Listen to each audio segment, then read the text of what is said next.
Asta e codul. IND 65 55 22. Dați căutare.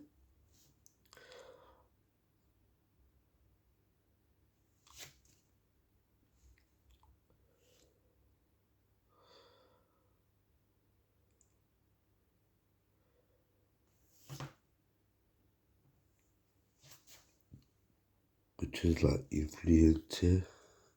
Dați steluța asta aici. O să vă apară așa. Dați autorizează al cont și o să vă trebuiască 1000 de urmăritori pe TikTok sau cont de YouTube dacă aveți sau 1000 de urmăritori pe Instagram și alegeți pe care vreți, pe care aveți 1000 de urmăritori și dați debloca.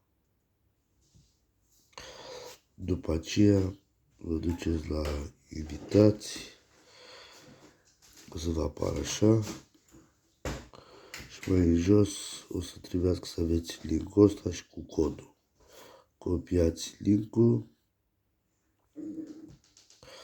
vă duceți pe Google, țineți apăsat aici ca să puneți linkul, dați căutare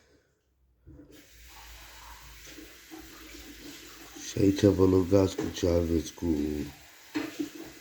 TikTok sau Instagram și așa puteți face un live TikTok, invitați persoane după ce aveți codul ăsta. Eu am în așteptare 30 de lire.